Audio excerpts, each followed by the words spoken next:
100 Ways to Motivate Yourself. Change Your Life Forever. Written by Steve Chandler. Read by the author. I hope what I'm about to say doesn't offend you, but you have no personality. That each of us has a fixed personality is a complete myth. We make ourselves up as we go along. Charlie Chaplin once entered a Charlie Chaplin look-alike contest in Monte Carlo, and the judges awarded him third place. The choices we make for our thinking either motivate us or they don't. And while clear visualization of a goal is a good first step to success in life, self-motivation demands more. To truly motivate yourself in the life you want to live, action's required. As psychologist and author Dr. Nathaniel Branden has written, a goal without an action plan is a daydream. Self-creation happens once self-motivation is mastered. One flows directly from the other. Motion creates the self. In my experience as a teacher, consultant, and writer, I've accumulated 100 ways of thinking that lead directly to self-motivation. I now present these thoughts to you. Number 1. Create a vision. Arnold Schwarzenegger was not well known in 1976 when he and I had lunch together at the Doubletree Inn in Tucson, Arizona. He was in town publicizing the movie Stay Hungry. It was a box office disappointment that he just made. I was a sports columnist for the Tucson Citizen, and my assignment was to spend a full day one-on-one with Arnold and write a feature story about him. So at one point I casually asked him, "Now that you've retired from bodybuilding, what are you going to do next?" And with a voice as calm as if he were telling me about some mundane travel plans, he said, "I'm going to be the #1 box office star in all of Hollywood." I tried not to show my shock and amusement at his plan. After all, his first attempt at movies didn't promise much, and his Austrian accent and awkward, monstrous build really didn't suggest instant acceptance by movie audiences. So I asked him just how he planned to become Hollywood's top star. "It's the same process I used in bodybuilding," he explained. "What you do is create a vision of who you want to be and then live into that picture as if it were already true." Now notice that Arnold said create a vision. He didn't say that you wait until you receive a vision. You create one. In other words, you can make it up. Number 2. Tell a true lie. Recently, my 12-year-old daughter participated in a poetry reading in which all her classmates had to write a so-called lie poem about how great they were. They were supposed to make up untruths about themselves that made them sound unbelievably wonderful. I realized that the children were doing what Arnold did to clarify the picture of his future. By lying to themselves, they were creating a vision of who they wanted to be. So if it's hard for you to imagine the potential in yourself, then you might want to start by beginning to express it as a fantasy, like the children did who wrote the poems. Think up some stories about who you'd like to be.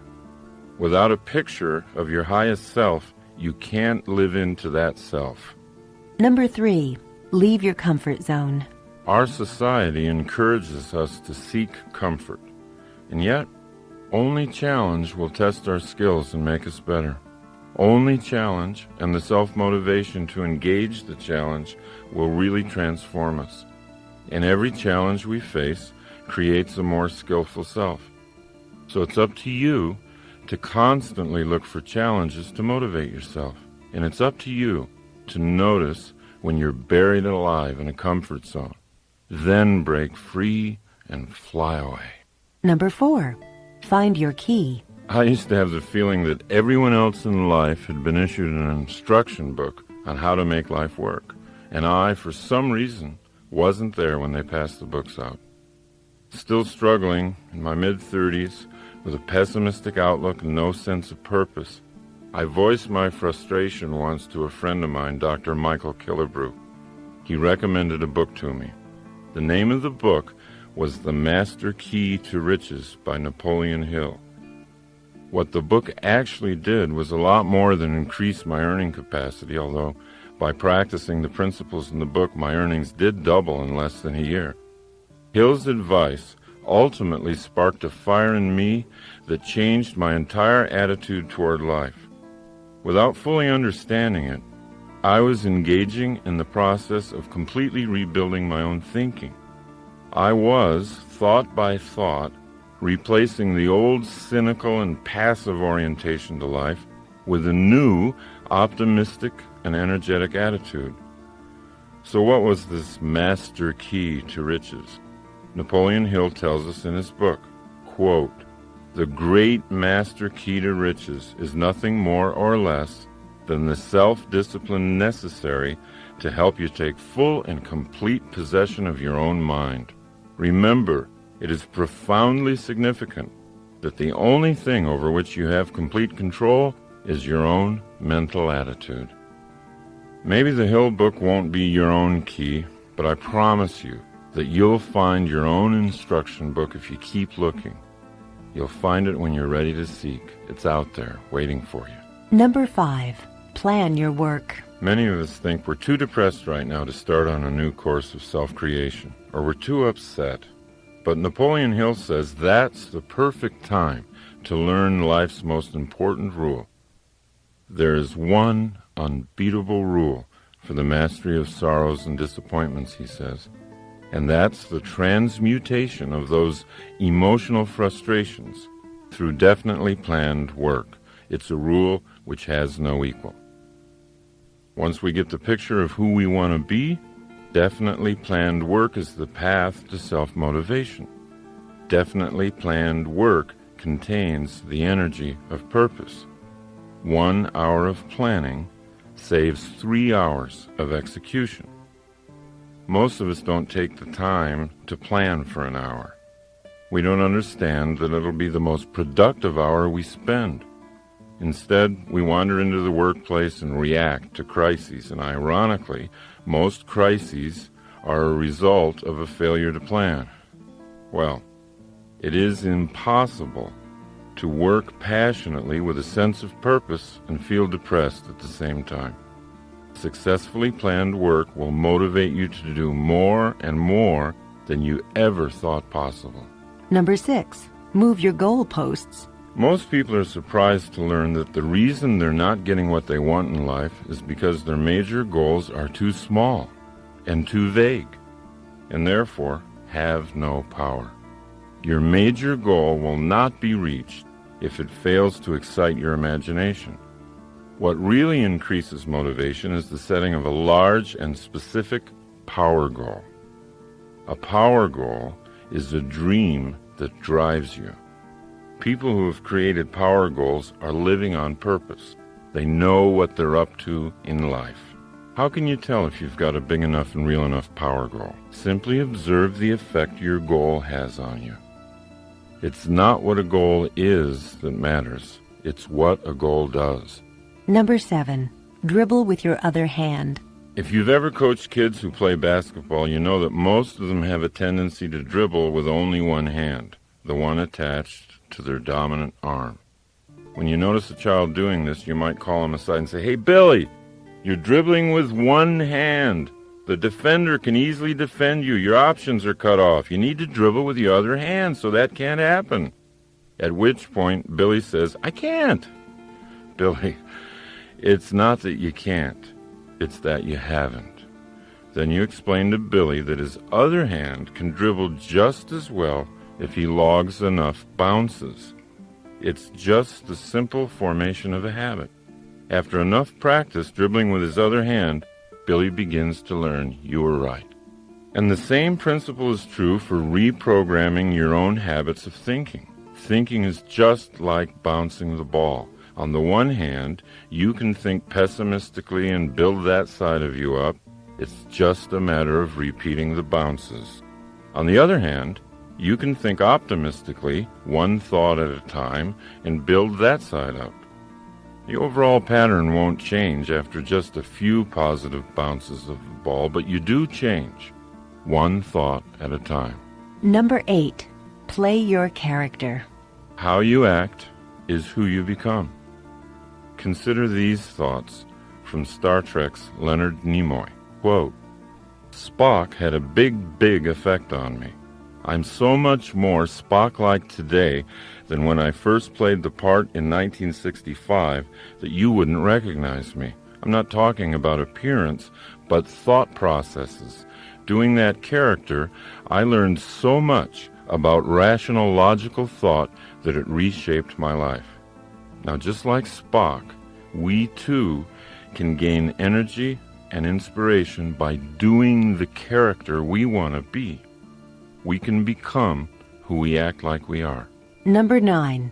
Don't just do something. Sit there. Sit quietly, absolutely alone, for a long time, all by yourself. Completely relax. Don't allow the television or music to distract you. Be with yourself. Observe insights starting to appear. Observe your relationship with yourself starting to get better. Sitting in silence allows your true dream in life to take shape and clarity. In modern, interactive, civilized life today, you're either living your dream or someone else's. And unless you give your dream the time and space it needs to express itself, you'll spend the better part of your life living the dreams of other people. Number 10. Use the right chemicals. Not real drugs, of course. Instead, get into those energizing chemicals already in your system that get activated when you laugh, or sing, or dance, or run, or hug someone. When you're having fun, your body chemistry changes, and you get new surges of motivation and energy. Don't keep trying to go out searching for something that's fun. It's not out there anywhere. It's inside yourself. If you can't immediately see the fun in something, find a way to create it. Once you've made a job fun, you've solved the problem of self-motivation. Number 11. Leave high school. Most of us think we're stuck in high school forever. Before high school, in our earlier and more carefree childhoods, we were creative dreamers, filled with a boundless sense of energy and wonder. But in high school, something got turned around. We began fearing what others were thinking of us. All of a sudden, our mission in life became not to be embarrassed. We were afraid to look bad, and so we made it a point not to take risks. Most people end up designing their lives based on what other people might be thinking of them. But we can leave that habit behind. As Emerson asked, why should the way I feel depend on the thoughts in someone else's head? Number 12. Lose face. You can create a self that doesn't care that much what people think. You can motivate yourself by leaving the painful self-consciousness of high school behind. The actor René Auberjonois said, "Show me a guy who's afraid to look bad, and I'll show you a guy you can beat every time." Number 13. Sing without feeling. Become a performer. Act like you already feel like you want to feel. American philosopher William James put it very clearly. We do not sing because we are happy. We're happy because we sing. If you want to be happy, find the happiest song you know and sing it. It works. Number 14. Kill your television. If you're watching too much television and you know it, you might find it useful to ask this one question. Which side of the glass do I want to live on? When you're watching television, you're watching other people do what they love doing for a living. Those people are on the best side of the glass because they're having fun, and you're passively watching them have fun. They're getting money, and you're paying. Groucho Marx once said he found television very educational. Every time someone turns it on, he said, I go in the other room to read a book. Number 15. Read yourself a story. Abraham Lincoln used to drive his law partners crazy. Every morning, he'd come into the office and read the daily newspaper aloud to himself. Why did Abe do this morning reading aloud?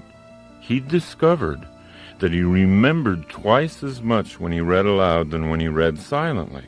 And what he did remember, he remembered for a much longer period of time. Anytime you have an opportunity to read something that's important to you, try reading it aloud. See if you don't make twice the impression on yourself. Number 16, get on your deathbed. Many of us, including myself, keep pretending that our game has no end. We plan to do great things someday when we feel like it. Confronting our own death doesn't have to wait until we run out of life. In fact, being able to vividly imagine our last hours on our deathbed creates a paradoxical sensation, the feeling of being born all over again. And that's the first step to self-motivation. Number 17, be lazy to begin with. Henry Ford used to point out to his colleagues that there wasn't any job that couldn't be handled if they were willing to break it down into small pieces. And when you've broken a job down, remember to allow yourself some laziness in beginning. Because it isn't important how fast you're doing it. What's important is that you are doing it. The irony is, the slower you start something, the faster you'll be finished. When you first think about doing something hard and overwhelming, you're most aware of how you don't want to do it at all. In other words, the mental picture you have of the activity, doing it fast and furiously, is not a happy picture. So you think of ways to avoid doing the job altogether. Thinking about starting slowly is easy, and doing it slowly allows you to actually start doing it. Therefore, it gets finished. Number 18, leave your friends. Politely walk away from so-called friends who don't support your goals. When you're in a conversation with a pessimist, possibilities seem to have a way of disappearing, and a narrow sense of cynicism settles in. President Calvin Coolidge once said, "Cynics do not create."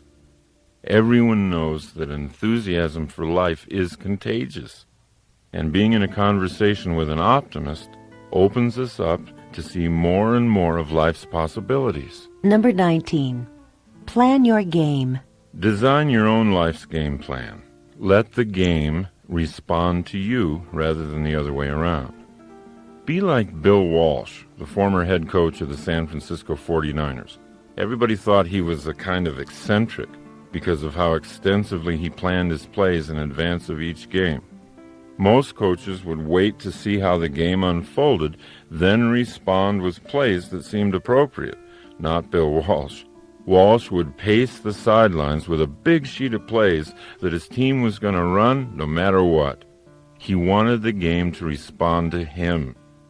Walsh won a lot of Super Bowls with his so-called eccentric proactive approach. But all he did was to act on the crucial difference between creating and responding. Number 20, find your inner Einstein. The next time you see a picture of Albert Einstein, realize that that's actually you. Every human has the capacity for genius. To experience Einstein's creative level of thinking, all you have to do is commit to using your imagination. You know, this is sometimes a difficult recommendation for grown-ups to follow. Grown-ups have become accustomed to using their imaginations for only one thing: worrying. Grown-ups visualize worst-case scenarios all day long. All their energy for visualization is channeled into colorful pictures of what could go wrong. Worry is a misuse of the imagination. What people don't comprehend is that the human imagination was designed for better things. People who use their imaginations to create often achieve things that worriers never dream of achieving, even if the worriers have much higher IQs. Dreaming is the design stage of creating the future.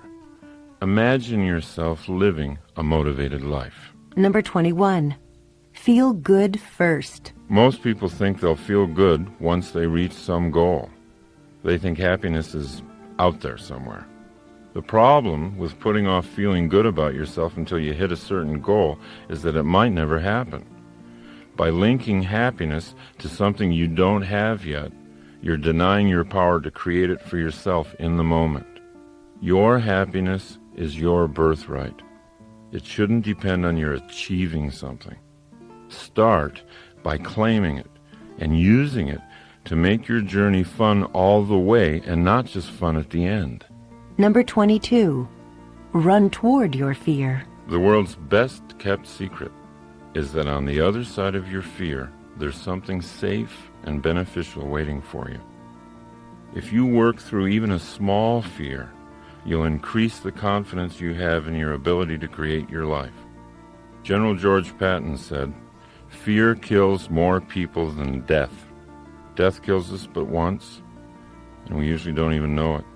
But fear kills us over and over again, subtly at times and brutally at other times.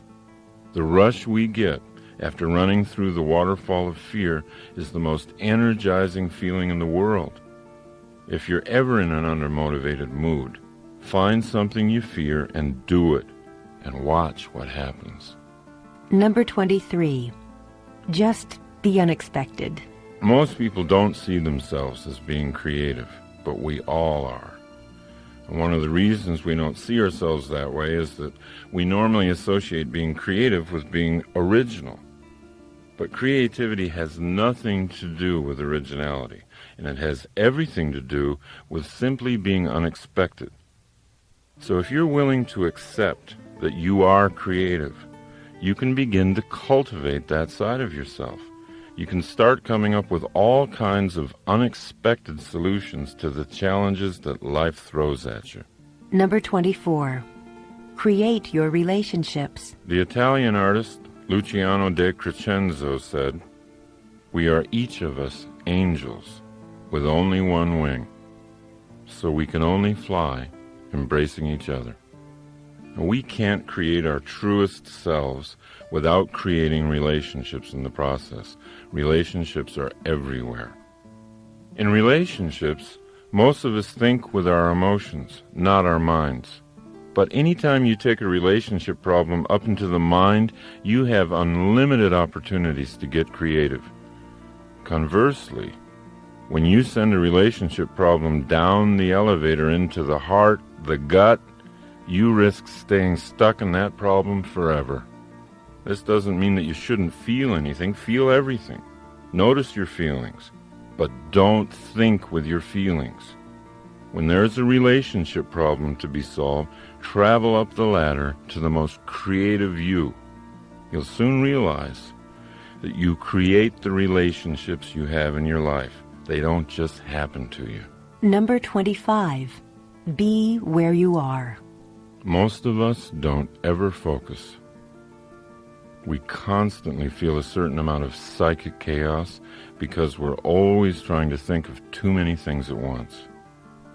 Focus on what you want, and it will come into your life. Focus on being a happy and motivated person, and that's who you'll be. Number 26. Act like a hero. We need heroes in our lives. They're not a sign of weakness, they're a source of strength. Bernard Malamud said, "Without heroes, we are all plain people and we don't know how far we can go." Heroes show us what's possible for a human being to accomplish. Therefore, heroes are very useful to anyone interested in self-motivation. You don't have to have just one hero.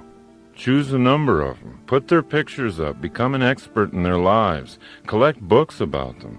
Let your heroes' lives inspire you. They're only people like we are. What distinguishes them from us is the great levels they've reached in self-motivation. To just passively adore them is to insult our own potential.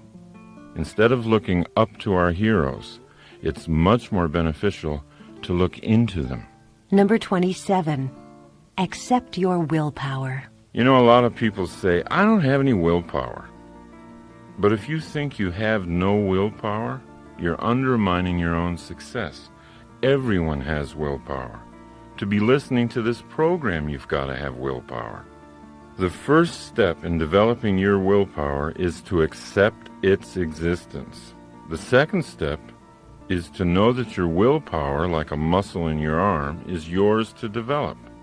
You're in charge of making it strong or letting it become weak. Willpower is not strengthened by random external circumstances. Willpower is an inside game. Make a promise to yourself to be clear and truthful about your own willpower. It's always there. Number 28. Say no to yourself. A lot of people are afraid of the word discipline, but at the root of the word discipline is the word disciple. When you're self-disciplined, you've simply decided in matters of the will to become your own disciple. Once you make that decision, your life's adventures get more interesting.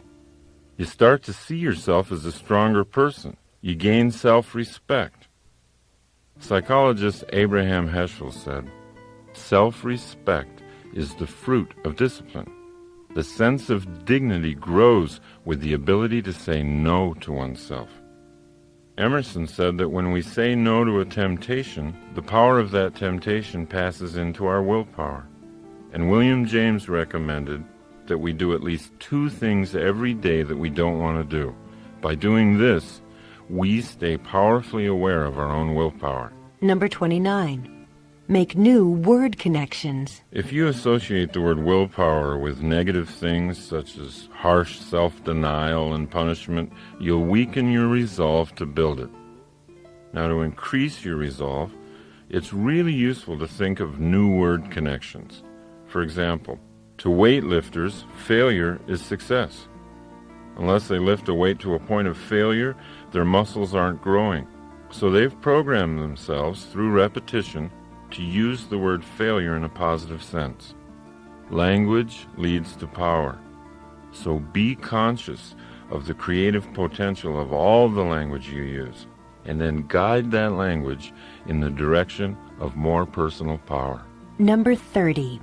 Deprogram yourself. If you're a regular consumer of the major news programs, you belong to a very persuasive and hypnotic cult. You need to be deprogrammed. Start by altering how you listen to the media. Program out all the negative, cynical, and skeptical thoughts that you now allow to flow into your mind unchecked when you hear the news. Once you've gotten good at factoring out the negative aspects of the media today, take it a step further. Make your own news. Be your own breaking story. Don't look to the media to tell you what's happening in your life. Be what's happening. Number 31. Open the present. Practice being awake in the present moment. Make the most of your awareness of this moment. Don't live in the past unless you like guilt. Don't live in the future unless you like fear. Just stay focused on today. Watch what happens to your motivation. Number 32. Serve and grow rich. You can motivate yourself by increasing the flow of money into your life. And most people are embarrassed to even think this way. They don't want to think and grow rich because they think they'll be thought of as greedy. Or maybe they still believe in the thoroughly discredited Marxist economic superstition that to make money, you have to take it away from somebody else. Or else they don't want to come across as being obsessed with money. But you know who's really obsessed with money? People who think they don't have enough. They obsess about money all day long. It's in their family discussions. It's in their minds at night. It becomes a destructive part of their relationships during the day. George Bernard Shaw said, "Our first duty in life is not to be poor. The road to not being poor always travels through your professional relationships. The more you serve those relationships, the more productive you'll become, and the more money you'll make. Allow yourself to link financial well-being with an increased capacity for compassion for others. If I'm living in poverty, how much love and attention can I give my children or to my fellow humans? How much help can I be to others if I'm always worried about being in debt?" Number 33. Imitate Columbo. In your professional life, whatever it is, always be curious. When you meet with someone, think of yourself as a bumbling but friendly private detective like Columbo was. Ask questions. By asking questions in your relationships, you're already creating the relationship, and you're already self-motivated. You don't have to wait for the other person to make it happen. Number 34. Give away some power. Motivate yourself by giving someone else the ideas necessary for self-motivation. You can have any experience you want in life simply by giving that experience away to someone else. John Lennon called it instant karma. If you want to be motivated, shift your inspiration to someone else. Point out their strengths. Offer encouragement and support. Watch what it does for you. Number 35. Talk to yourself. We've always been a little nervous culturally about talking to ourselves. We associate it with insanity. But Plato said that thinking was the soul talking to itself. There's no one better to talk to than yourself if you really want to get things worked out. No other person has as much information about your problems. No one knows your skills and capabilities better. Nathaniel Branden suggests that we get our creative thinking going each morning by asking ourselves 2 questions. 1, what's good in my life? And 2, what is there still to be done? Because thought always precedes action, talking to yourself is a proven way to get motivated. Number 36. Schedule your comebacks. Progress toward your goals is never going to be a straight line. It'll always be a wavy line. You'll go up and then come down a little. 2 steps forward and 1 step back. Now, most people get discouraged when they slide a step back after the 2 steps forward. They think they're failing. They think they've lost it. But they really haven't. They're simply in step with the natural rhythm of progress. Now, once you understand this rhythm, you can look ahead on your calendar and block out time to refresh, renew, recover. Schedule your comeback while you're on top. Build in big periods of time to get away, even to get away from what you love, because coming back is going to be that much more exciting when you've been renewed. Number 37. Live your true life. The psychologist David Viscott wrote, when you say you fear death, you're really saying that you fear you've not lived your true life. This fear cloaks the world in silent suffering. How do you know what your true life is? How do you know how to live it? First, find out what makes you happy, and then start doing that. Now, if writing makes you happy and you're not writing for a living, you might want to start up a company newsletter. When I first realized that speaking and teaching made me happy, I started a free weekly workshop. I didn't just wait until something was offered to me. There's no goal better than this one, to know as you lie in your deathbed that you lived your true life. You did what it was that made you happy. Number 38. Get up on the right side of the bed. Since I was a child, I've always been intrigued with the idea that you could have a great day just by getting up on the right side of the bed. Today, my fascination is not so much with the right side of the bed as it is with the right side of the head, or, to be more precise, the right side of the brain. In the 1930s, brain surgeons discovered the different functions of the 2 halves of the brain while working on epileptics. In 1950, Roger W. Sperry made the greatest breakthroughs in discovering that dreams and energy and creative insight come from the right side of the brain, and linear, logical, short-term, and short-sighted thinking came from the left side of the brain. The best explanation for how whole brain thinking surpasses left brain thinking or right brain thinking is in a book written by British philosopher Colin Wilson called Frankenstein's Castle. Wilson reveals that we have more control over drawing vital energy and creative ideas from the right brain than we ever realized. And what stimulates the right brain the most is a high sense of purpose. If you had to carry a heavy sack of sand across town, your left brain might get upset and tell you, well, you're doing something boring and tedious. However, let's say your child were injured. Let's say your little girl were injured badly, and she weighed the same as the huge bag of sand. You'd carry her the same distance to a hospital with a surprising surge of vital energy. That energy would be sent from the right brain. And that's what purpose does to the brain. Self-motivation increases when the left brain gets good at telling the right brain what to do. Number 39. Use your magic machine. Most people wait for an external crisis. A threatened bankruptcy or an attack on the street or the burning down of their home or an unwanted divorce to finally kick in their whole brain thinking.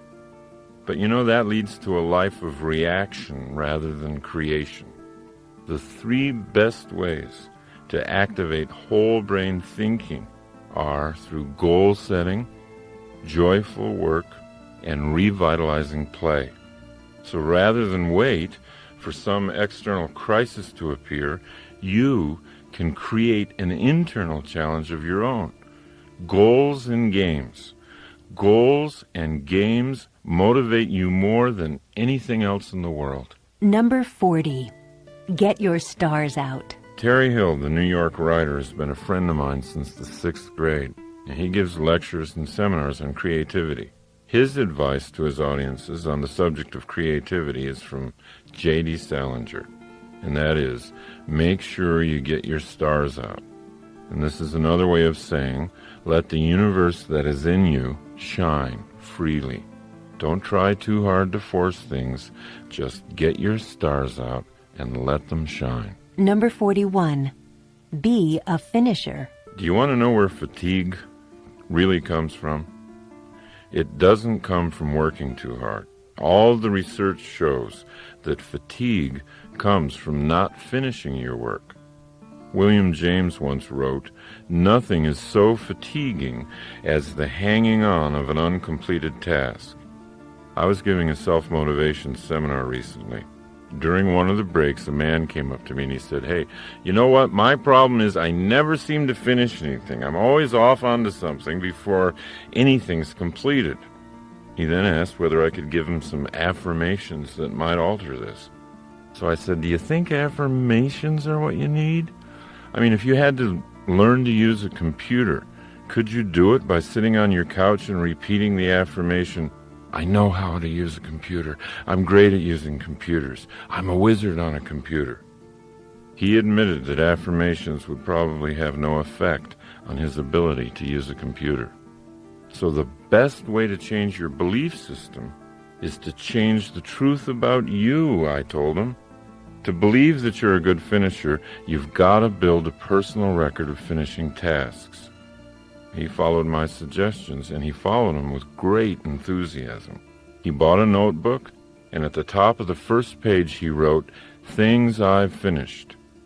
Each day he made a point of setting small tasks and finishing them. Whereas in the past he was inclined to start sweeping his front walk and leave it unfinished when the phone rang, now he'd let the phone ring so he could finish the job and record it in his notebook. The more things he wrote down, the more confident he became that he really was becoming a finisher. Consider how much more permanent his belief change was than if he tried to do it with affirmations. He could have whispered to himself all night long, "I am a great finisher." But his right brain would have known better. We motivate ourselves by finishing things. Number 42. Invent games. So whatever it is that you have to do, whether it's a major project at work, a huge cleaning job at home, turning it into a game will always bring you higher levels of energy and motivation. Number 43. Interact. There's a huge difference between active relaxation and passive relaxation. Active relaxation refreshes and restores the mind. It keeps it flexible and toned for thinking. Great thinkers have known this secret for a long time. Winston Churchill, for example, used to paint to relax. Albert Einstein played the violin. They could relax one part of the brain while stimulating another.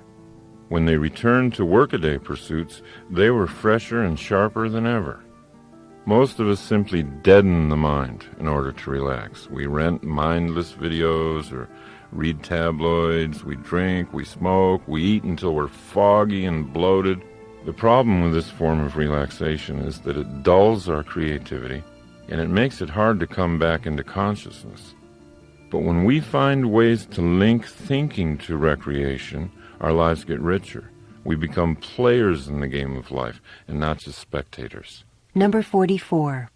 Live a whole life today. John Wooden was the most successful college basketball coach of all time. His UCLA teams won 10 national championships in 12 years. Wooden created a major portion of his coaching and living philosophy from one thought, a single sentence passed on to him by his father when Wooden was a little boy. That thought? Make each day your masterpiece.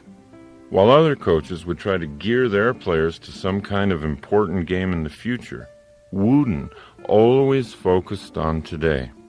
His practice sessions at UCLA were every bit as important as any championship game. In his philosophy, there was no reason not to make today the proudest day of your life. Today is a microcosm of your entire life. It's your whole life in miniature. You've got eternity in the palm of your hand. Life is now. Life is not later on. And the more we hypnotize ourselves into thinking we have all the time in the world to do what we want to do, the more we sleepwalk and the more we miss life. Number 45. Welcome your problems. Every solution has a problem. You can't have one without the other. So why do we say that we hate problems? Why do we claim to want a hassle-free existence?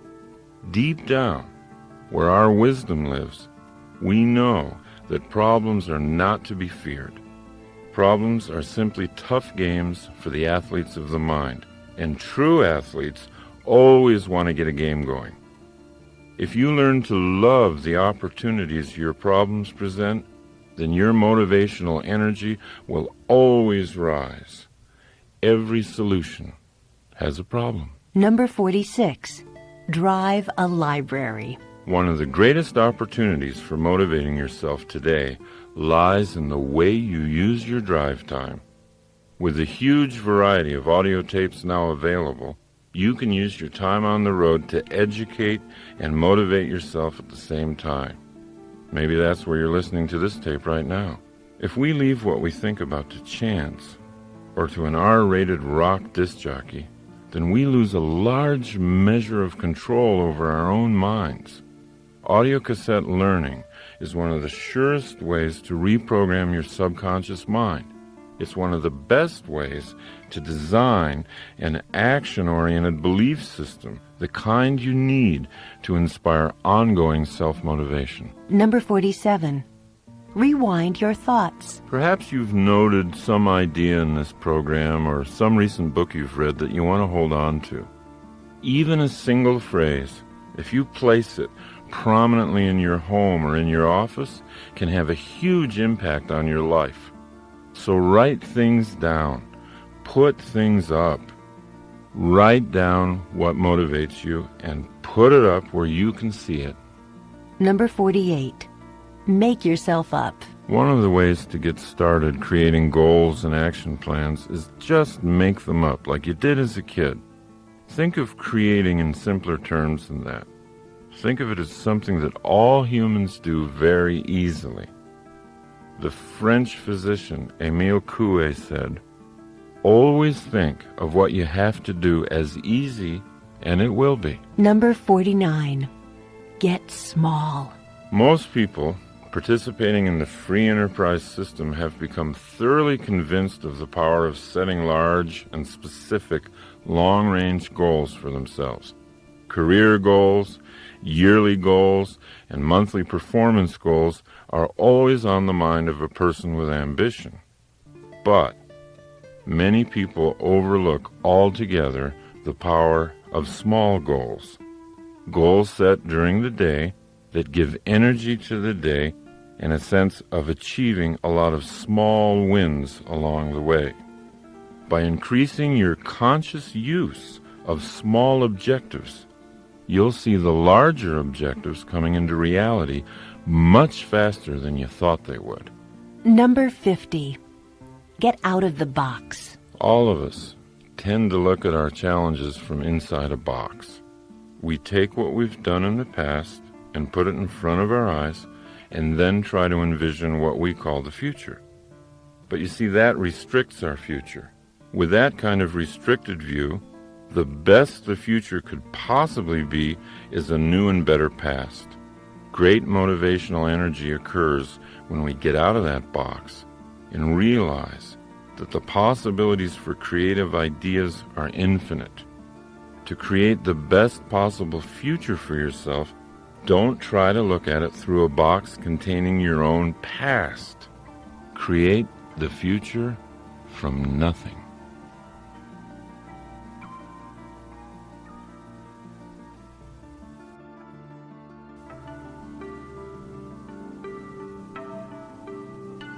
Number 51.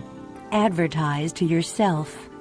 Sports psychologist Rod Gilbert says, quote, "Losers visualize the penalties of failure, and winners visualize the rewards of success. Without advertising our goals to ourselves, we can lose sight of them altogether. Now, I'll often start the day by drawing 4 circles on a blank piece of paper. The circles represent my day, my month, my year, and my life. Inside each circle, I write down what I want. It can be a dollar figure, it can be anything. And the goals can change from day to day. It doesn't matter. There's no way to get this process wrong. But by writing the goals down, I'm like an airline pilot looking at my map before takeoff. I'm orienting my mind to what I'm up to in life. I'm reminding myself of what I really want. Now, when you get on a plane, would you poke your head into the cabin and say to the pilot, just take me anywhere? That's how we live our lives.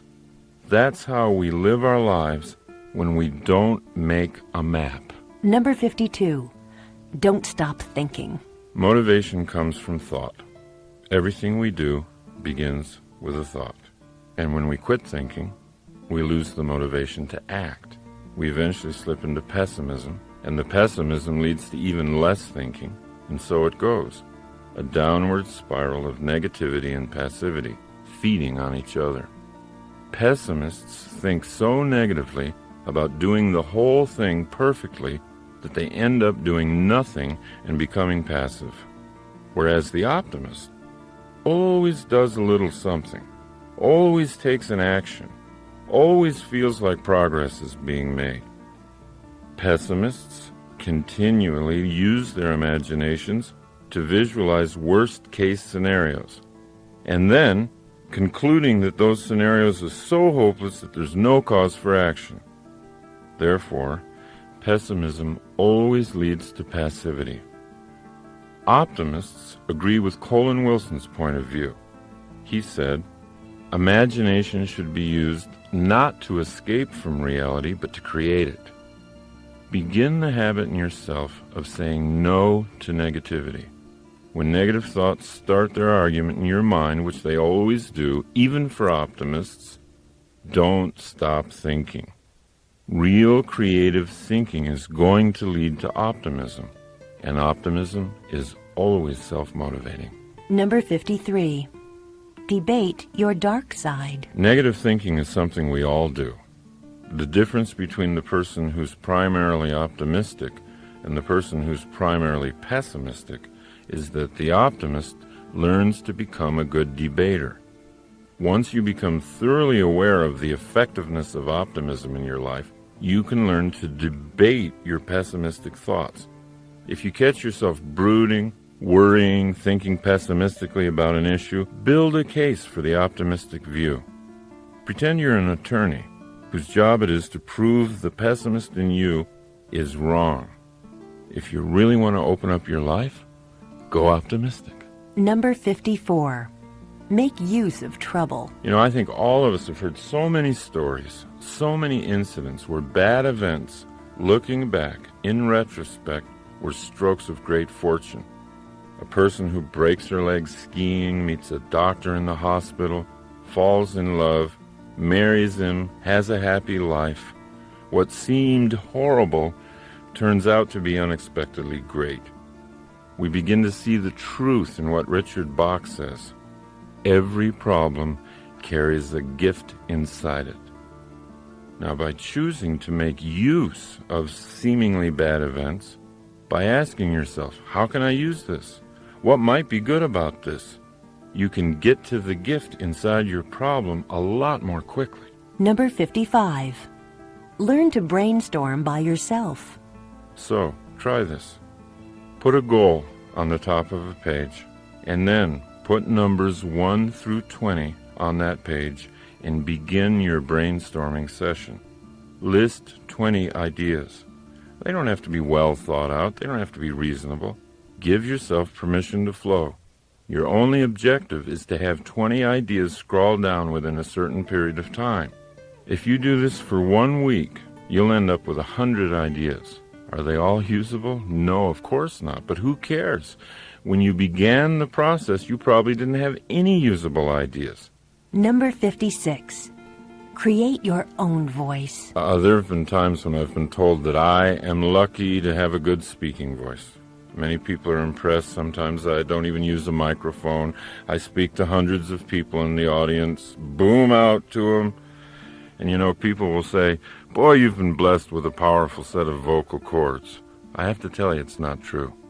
My voice used to be no better than some feeble monotone. It really was really awful. I would talk like this. Well, my voice, I would love to see you today. Now look, I set about to change it. I always carry a number of cassettes in my car. I always sing along with them. I crank them up good and loud. By the way, it's best done while you're driving alone. And I sing at the top of my lungs.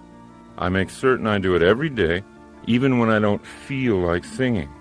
See, that's the point. Don't let your feelings ruin your life.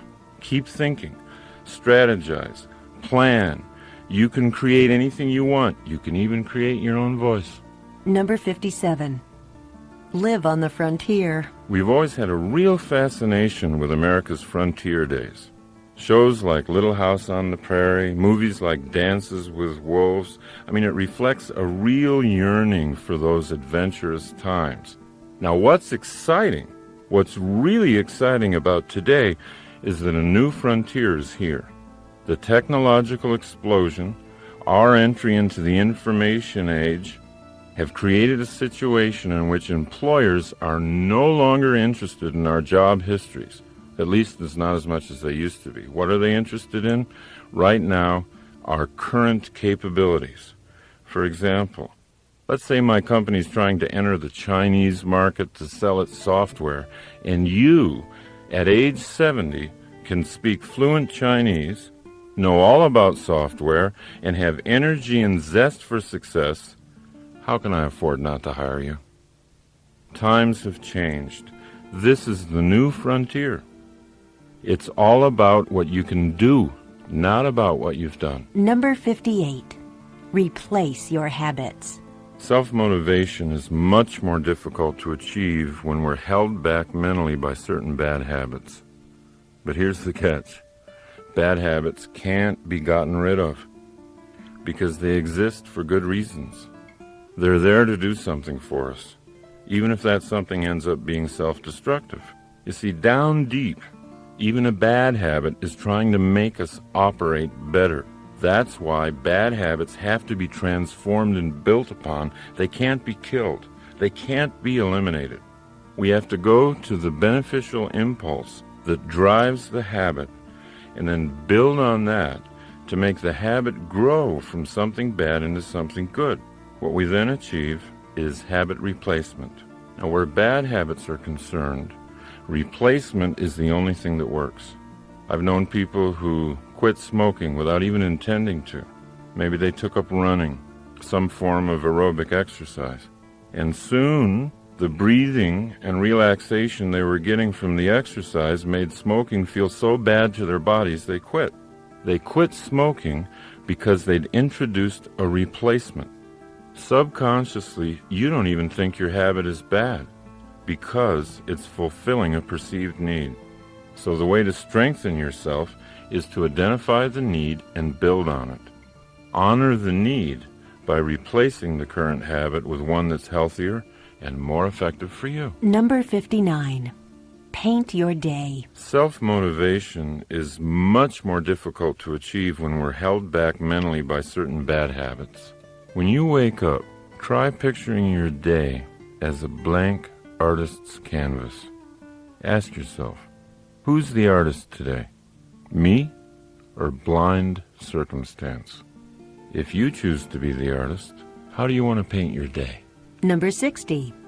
Swim laps underwater. When Bobby Fischer prepared for his World Championship chess match with Boris Spassky, he prepared by swimming laps underwater every day.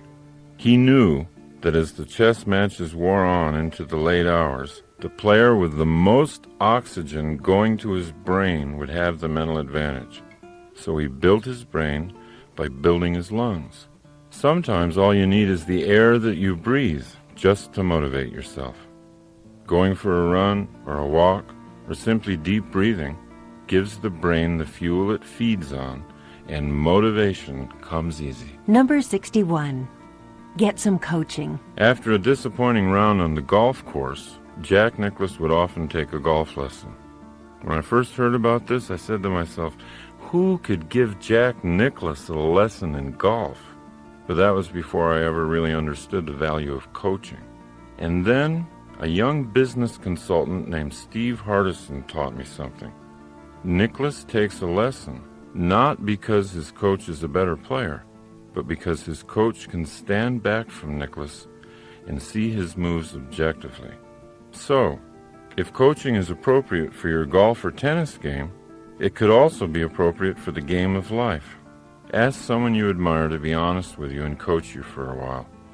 Let them tell you what they see. It's a courageous thing to do, and it'll always lead to growth. Number 62. Leave home. Once when Steve Hardison and I were discussing a few of my old habits that were holding me back from realizing my business goals, I finally said to him, but why?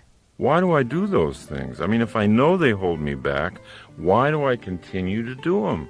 And he said, you do them because they feel like home. When you do those things, you do them because that's what you're comfortable doing. And so you make yourself right at home doing them. As they say, there's no place like home. Home can be an ugly place if it's not kept up and consciously made beautiful. Home can be a dark, damp prison, smelling of bad habits and laziness. But we think we're safe there.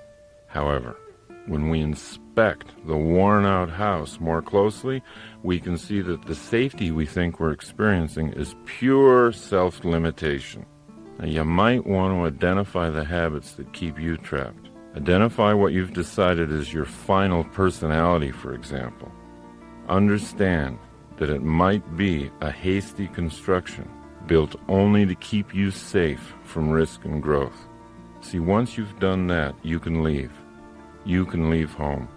You can get the blueprints out, and you can create a home you really want. Number 63. Perform rituals. As you listen to these various ways to motivate yourself, you might have noticed that action is often the key. Doing something is what leads to doing something. It's the law of the universe. An object in motion stays in motion. My own ritual for jump-starting the brain is walking. Many times in my life I've had a problem that seemed so overwhelming. It seemed too overwhelming to even do anything about. But my ritual is to take the problem out for a long, long walk. Time and time again, during the course of the walks, something comes out of nowhere. Some idea for an action that would solve the problem.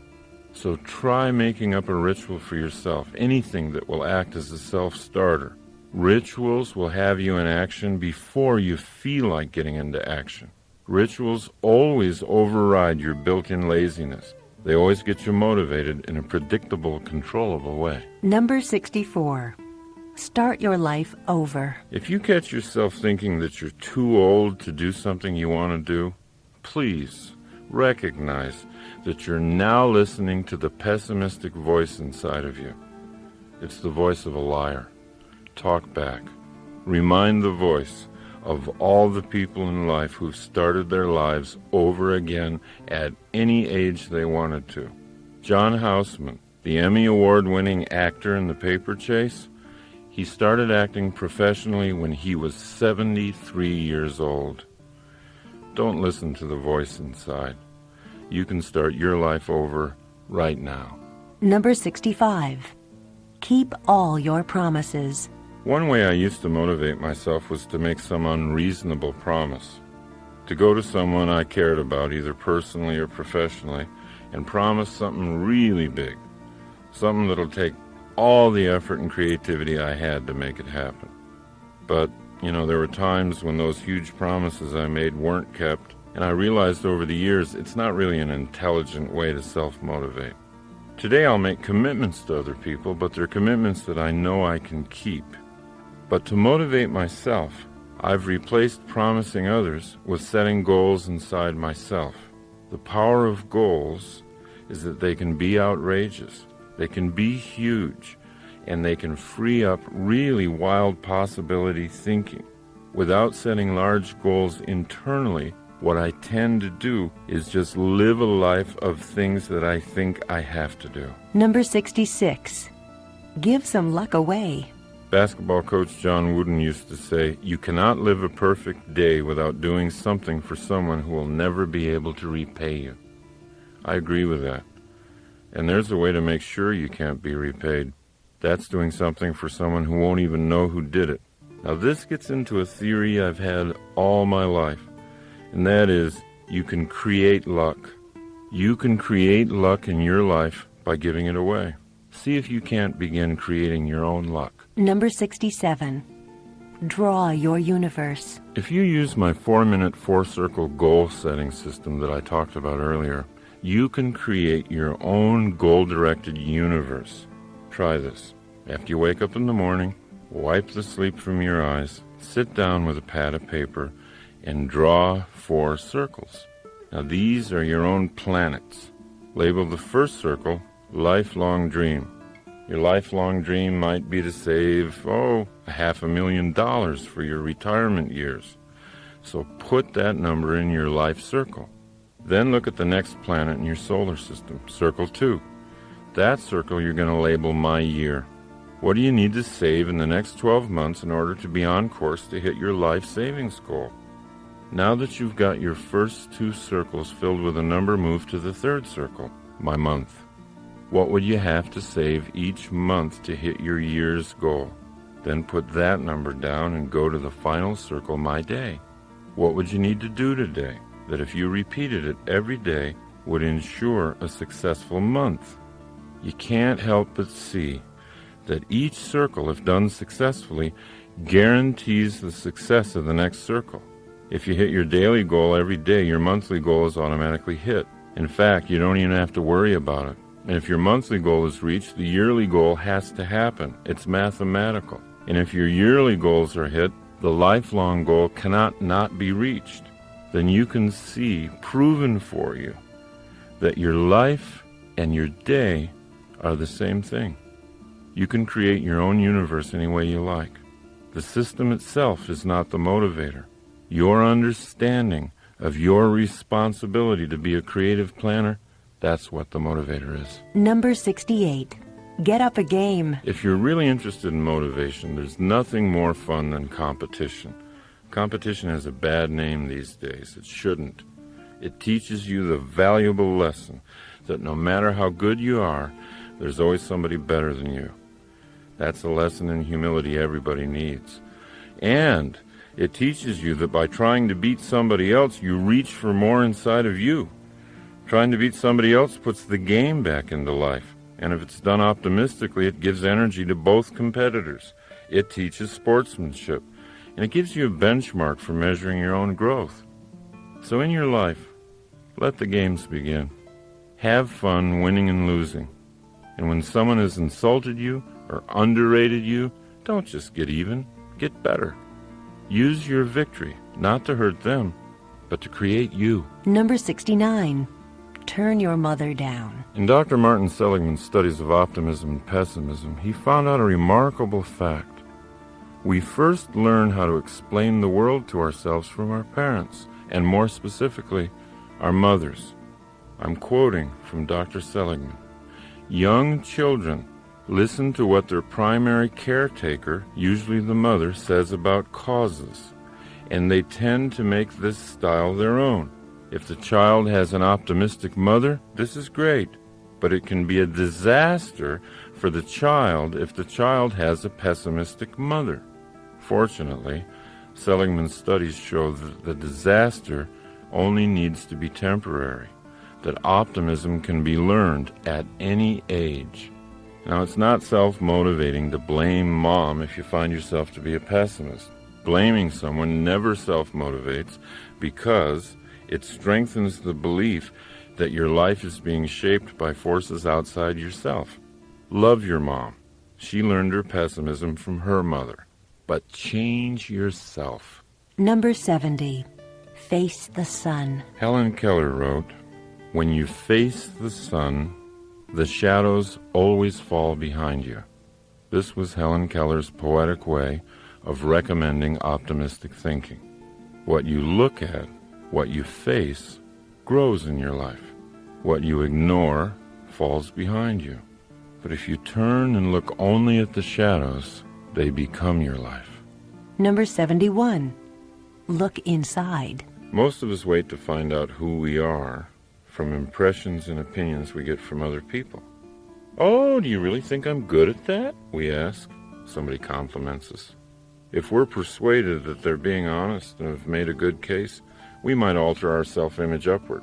That's great getting feedback from others, especially positive feedback. But your journey should be internal. Travel deeper and deeper inside to find out your own potential. Your potential is your true identity. It only waits for self-motivation to come alive. Number 72. Go to war. Anthony Burgess was 40 when he learned he had a brain tumor that would kill him within a year. He was completely broke, and he didn't have anything to leave behind for his wife Lynn, who was soon to be a widow. Burgess had never been a professional novelist in the past, but he always knew it was inside him to be a writer. So, for the sole purpose of leaving behind royalties for his wife, he put a piece of paper into the typewriter and he began writing. He had no certainty that he'd ever even be published, but he couldn't think of anything else to do. Burgess wrote energetically. He finished 5.5 novels before that year was through, but he didn't die. His cancer had gone into remission, and then it disappeared altogether. In his long and full life, Anthony Burgess wrote more than 70 books. Without the death sentence from cancer, he might not have written anything. You know, it's funny, but research shows that during times of war, suicide rates go down. We don't have to wait for something tragic. We don't have to wait for a war to attack us from without. We can get the same vitality by challenging ourselves from within. Joan of Arc said, "All battles are first won or lost in the mind." A useful exercise for self-motivation might be this.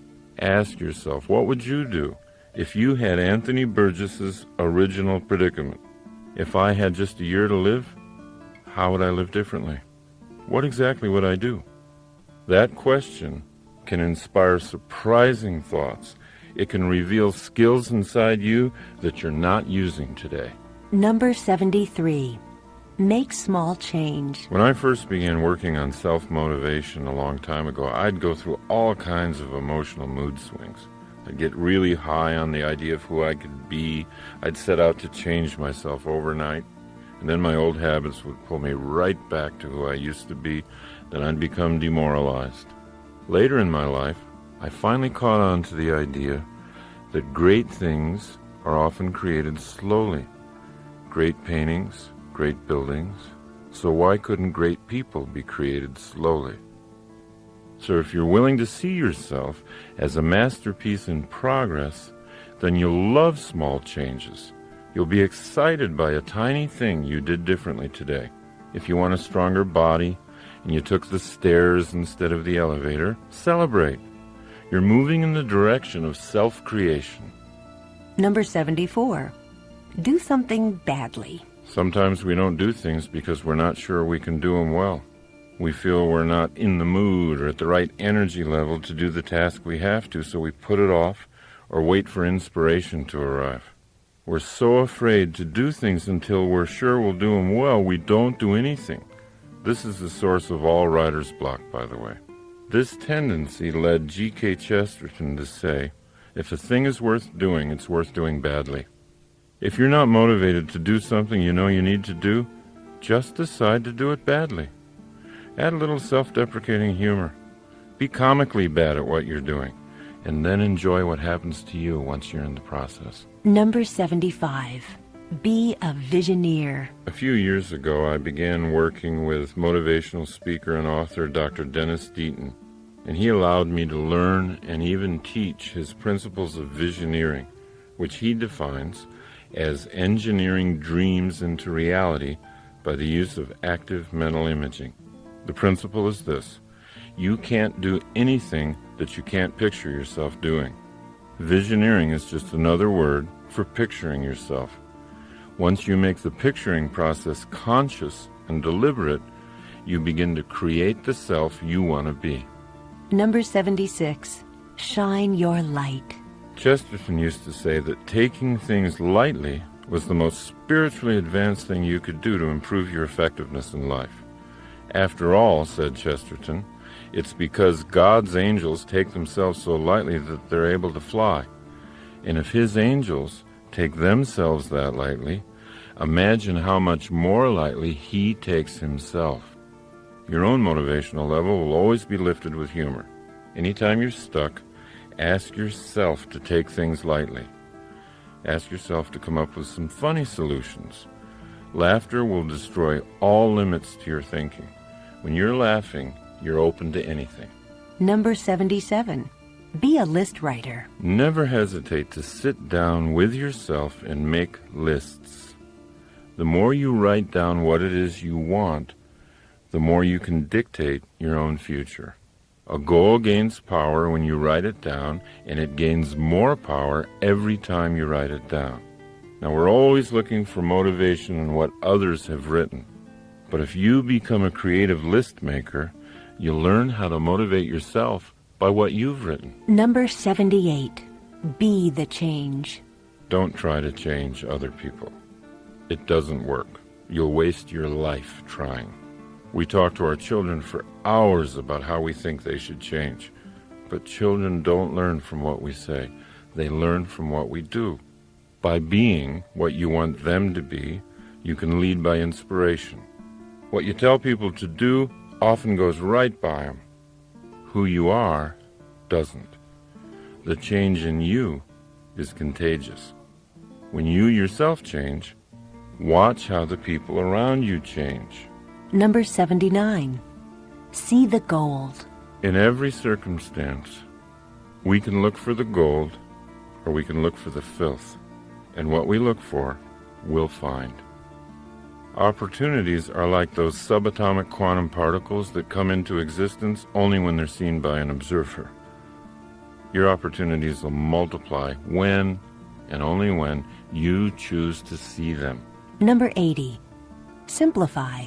The great Green Bay Packer football coach Vince Lombardi was once asked why his world championship team, which had so many multi-talented players, ran such a basic and simple set of plays.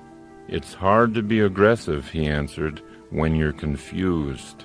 When you simplify your life, it gathers energy. Number 81. Pin life down. Recently, I was working with car dealer Henry Brown of Brown & Brown Nissan, which is a nationally celebrated Nissan dealership, and he was telling me a story about his son, a high school wrestler. Now, his boy had been getting only fair results in wrestling this year, so Henry went and talked to him, and he learned that he entered each match completely prepared to counter anything his opponent tried. And no matter how gifted Henry's son was at countering moves, countering was still countering. So finally, Henry suggested to his son that he try entering a wrestling match with a plan, a series of moves that he would initiate no matter what his opponent tried. And the boy agreed, and the results were remarkable. He began winning match after match, pinning opponent after opponent. The young wrestler's goal had always been to win. He didn't have a problem setting big goals. But as Nathaniel Brandon says, a goal without an action plan is a daydream. Before any adventure, take time to plan. Let life respond to you. If you're making all the first moves, you'll be surprised at how often you can pin life down. Number 82. Strengthen your purpose. Energy comes from purpose. If the left side of the brain tells the right side that there's a sufficient crisis, the right side sends energy, and sometimes superhuman energy. And that's why there's such a difference between people who set and achieve goals all day and people who just do whatever comes up, whatever they feel like doing. To the first person, there's always added purpose. To the other, there is boredom and confusion, the two greatest robbers of energy. Because we are totally responsible for our own sense of purpose, that also means that we're totally responsible for the energy in our lives. Number 83. Go on a news fast. I first heard the phrase news fast from Dr. Andrew Weil. Now, he actually tells his patients to stop watching the news for a few weeks, and he gets great results. They sleep better, their whole systems are better. Now, my own recommendation for a news fast has to do with self-motivation. If you go for periods of time without listening to or reading the news, you'll notice an upswing in your optimism about life. You'll really feel a lift in energy. Your mind is yours to fill with whatever you want. The more you accept the responsibility of filling it, the easier it'll be to build an optimistic and effective mindset. Number 84. Choose an action. When you find yourself worrying about something, always ask yourself an action question. What can I do about this right now? And then do something. Any small thing. Anything that worries you should be acted on, not just thought about. Even small actions start to chase away your fears and put you back in control of creating what you want. Number 85. Be a thinker. I was doing some seminars for a large office company in Las Vegas, and the president told me something that was really interesting. He said he had basically two kinds of people working for him, the whiners and the thinkers. The whiners were often very smart, dedicated employees who worked long hours, but when they came into the president's office, it was always to complain. And here's what he said: they're great at finding fault with other managers and telling me what's wrong with our systems, but they're a drain on me because they're so negative I end up trying to make them feel better, and after that I'm depressed. Now, the thinkers, on the other hand, had a different way of coming into the office with problems. Here's what he said about them. The thinkers come to me with ideas. They see the same problems that the whiners see, but they've already thought about possible solutions. When you're committed to self-motivation, you'll follow into the realm of the thinker, naturally. You'll be more valuable to your organization and to yourself. Number 86. Choose enjoyment. There's a huge difference between pleasure and enjoyment. And when we're absolutely clear about the difference, we can grow much faster toward who we want to be. What we do for pleasure, for example, routine sex, eating, drinking, all kinds of short-term stuff, that's different than what we do for enjoyment.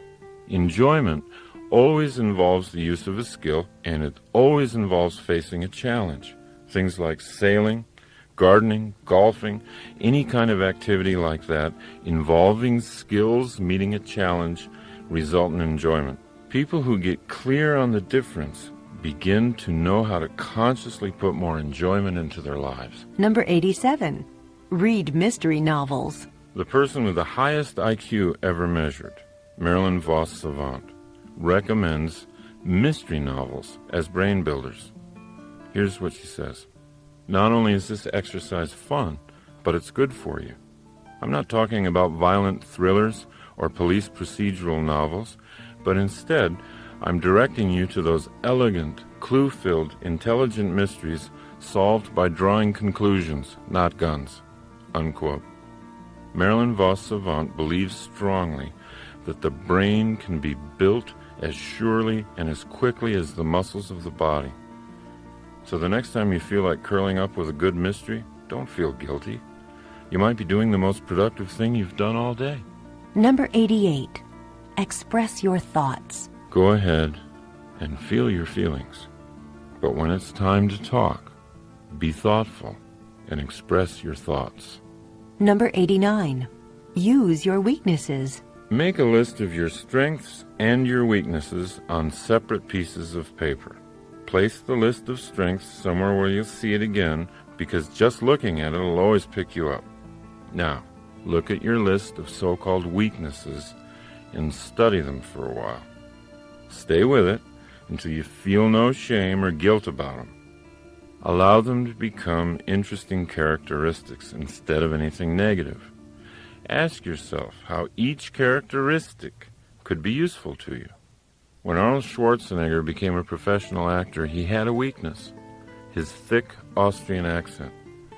It wasn't long, however, before Arnold incorporated his accent into the charm of his action hero persona on the screen, and a former weakness became a strength. His accent became an identifying part of his characters, and people everywhere were imitating it. Now, there isn't anything on your weakness list that can't be a strength for you if you think about it long enough. Number 90. Try becoming your problem. Whatever type of problem you're facing, the most self-motivational exercise I know of is to immediately say to yourself, I'm the problem. Because once you see yourself as the problem, you can see yourself as the solution. By seeing ourselves as victims of our problems, we lose the power to solve them. To activate the power inside ourselves, we need to take only two essential steps. One, own the problem, and two, create the solution. Number 91. Inflate your goal. There is another self-motivator that must be used as an intellectual tool only.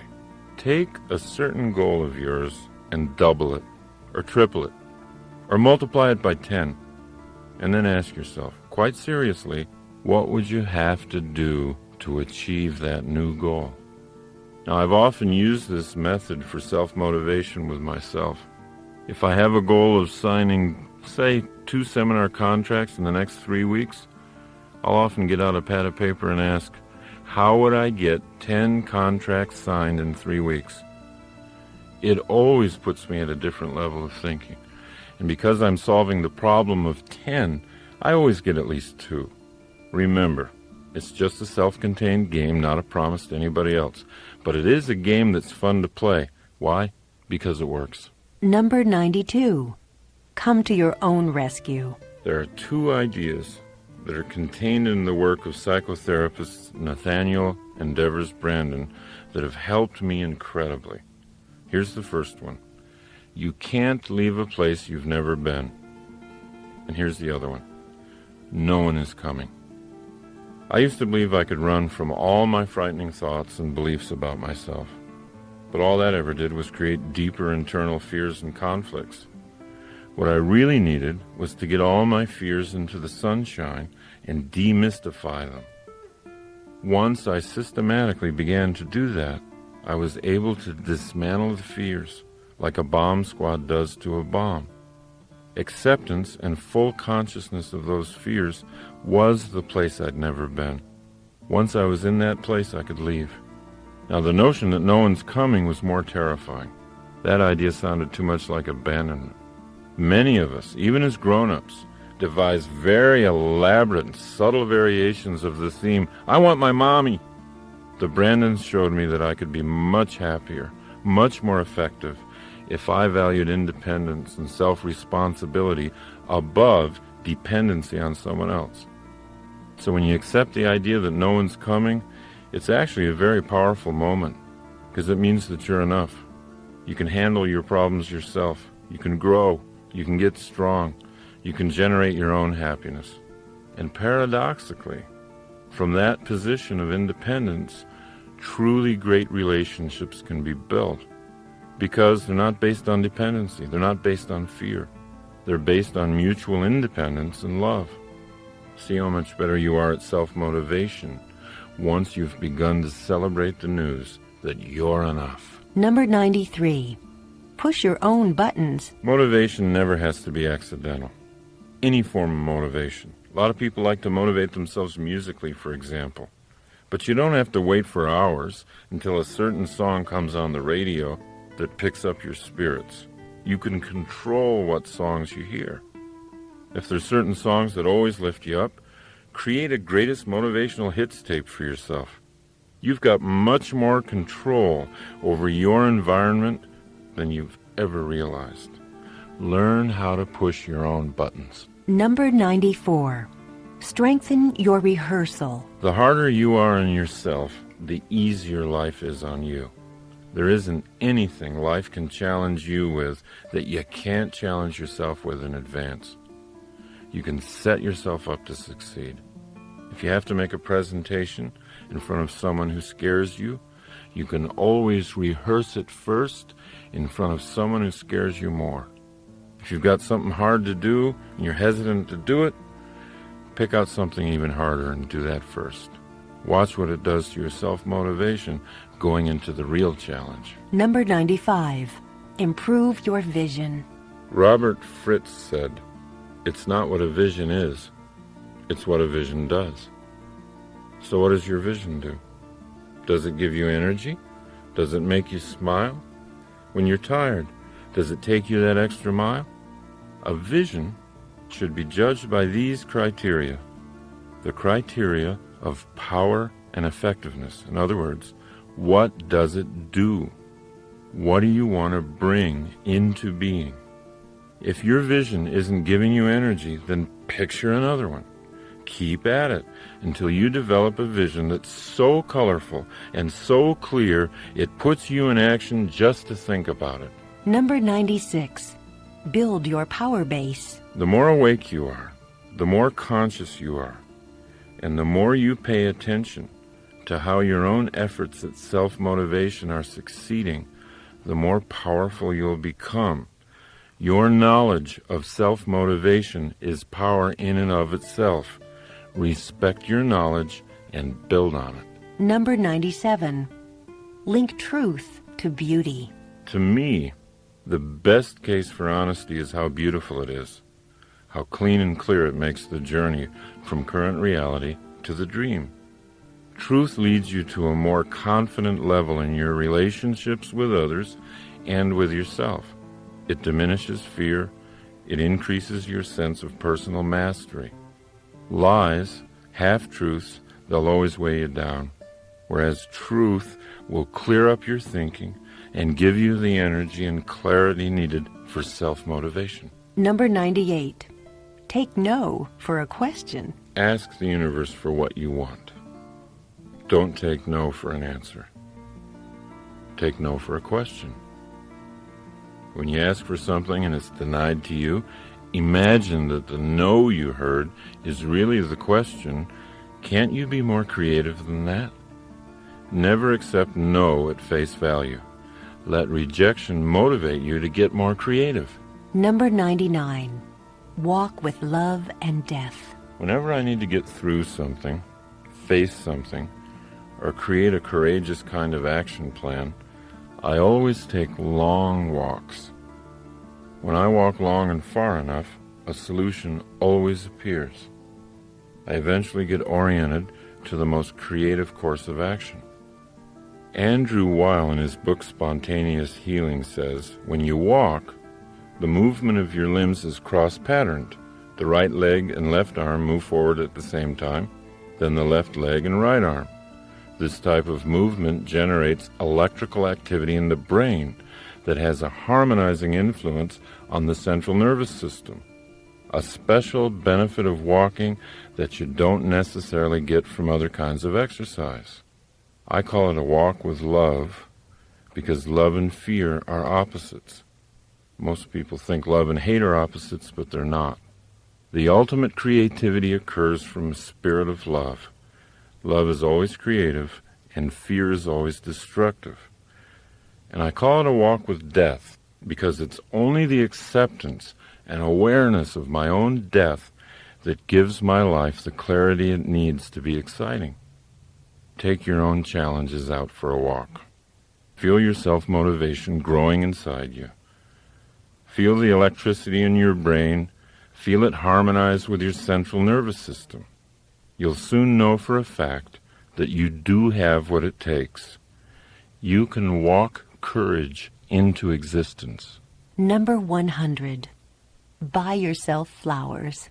Buy yourself flowers, and every time you look at them, let them remind you of how colorful your future is going to be, how fresh your thoughts are, how easy it is for you to honor yourself, how much power you have to make your environment beautiful, and how sweet the smell of the universe can be.